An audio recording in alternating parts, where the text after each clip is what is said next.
Hey everyone, welcome back to Corporate Decoder, the place where we dig into company filings to uncover the real story.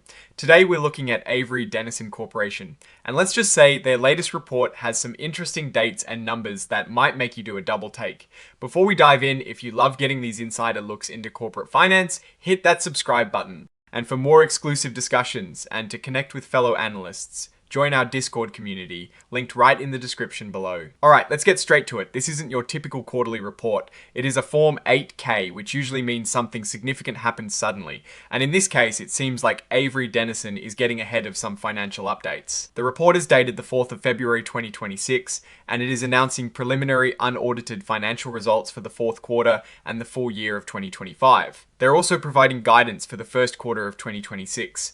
Getting this information out early can be a smart move to manage expectations. These details, along with supplemental presentation materials, are being made public and are available on their investor website.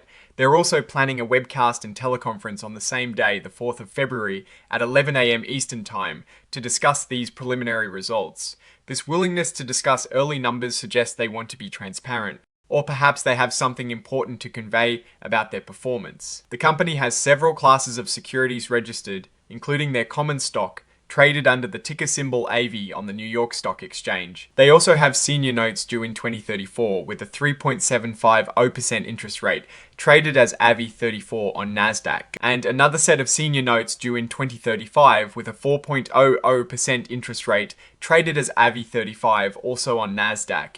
These are important because they tell us about the company's debt structure and its cost of borrowing. Issuing debt means they're taking on obligations that need to be repaid with interest. Now, the core of this filing, especially at this early stage, is about their results and financial health. While the exact numbers aren't laid out in detail in this specific 8K, the attached exhibits, which are the press release and presentation materials, are where the meat is. These are the documents that will contain the actual financial figures. And we'll have to look at those exhibits to get the full picture.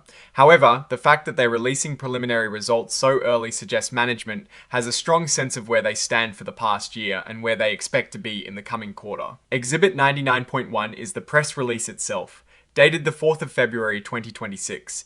This would typically contain the headline numbers like revenue, earnings per S-hair, and perhaps some commentary from the CEO or CFO about the performance and outlook. Exhibit 99.2 is the supplemental presentation materials.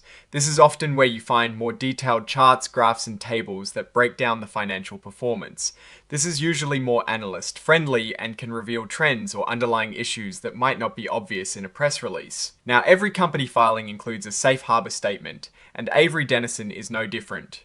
This is a crucial section to understand because it outlines the risks and uncertainties they face. They're essentially saying, hey, we're telling you what we think will happen, but things could change. One of the key risk factors they highlight is the cost and availability of raw materials. This is huge for a company like Avery Dennison, which probably uses a lot of different materials for its products, like specialty papers, films, and adhesives. If these materials become more expensive or harder to get, it directly impacts their production costs and, ultimately, their profitability. Imagine running a bakery, and suddenly the price of flour doubles. It's a direct hit. Another significant risk is foreign currency fluctuations. Avery Dennison operates globally, and when you conduct business in different countries, you deal with different currencies. If the US dollar strengthens significantly against other currencies, their international earnings translate into fewer dollars when brought back home. Their international earnings become worth more. This constant back and forth can create a lot of unpredictability in their financial results. They also mention the execution and integration of acquisitions as a risk. This means that buying other companies can be tricky. It is not just about paying the price, it is about successfully merging operations, cultures, and systems. If an acquisition doesn't go smoothly, it can drain resources and disrupt the business. They're focused on their ability to generate sustained productivity improvement. This is a good sign. It means they're not just looking for one-off cost savings, but are striving for continuous improvements in how efficiently they operate. Think of it like a factory trying to make more widgets with the same amount of energy and labor each year. We're also seeing a mention of disruptions in information technology systems. In today's world, it is the backbone of almost every business. A major system failure or a cyber attack could halt operations, lead to data breaches, and cause significant damage to their reputation and finances. The outcome of tax audits is also listed as a risk. This implies that they might be facing scrutiny from tax authorities, and the results of these audits could lead to unexpected liabilities or changes in their tax expenses. And importantly, they point to the timely development and market acceptance of new products. For any company, innovation is key to staying competitive. If they can't develop new products that customers want, or if those products don't do well in the market, their sales and growth will suffer. This is especially true with their mention of sustainable or sustainably sourced products, highlighting a move towards environmentally conscious offerings. Finally, the report is signed by Gregory S. Lovins, Senior Vice President and Chief Financial Officer. This confirms that the report has been reviewed and authorized at a high level within the company. Looking at Avery Dennison's filing, my take is that they are being proactive by releasing preliminary results early. This could be to manage expectations around their 2025 performance or to set the stage for a strong 2026. The risks they highlight, like raw material costs and currency fluctuations, are pretty standard for a global manufacturing company.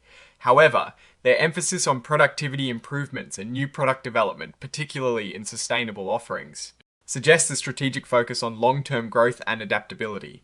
The key will be to see the actual numbers in the attached exhibits to understand the magnitude of their performance and whether these risks are manifesting in their financials. You'll be keeping an eye on those exhibits to see if their investments in new products are paying off and how they are navigating the global economic landscape. Alright, that is our breakdown of Avery Dennison Corporation's latest filing. What is your take on these early insights and what they signal for the company's future? Drop your thoughts in the comments below. If this analysis was valuable, hitting that like button really helps us out, and remember to subscribe for more deep dives into corporate finance, and don't forget to check out the Discord community link in the description for more engaging discussions. Thanks for watching, and I'll see you next time on Corporate Decoder.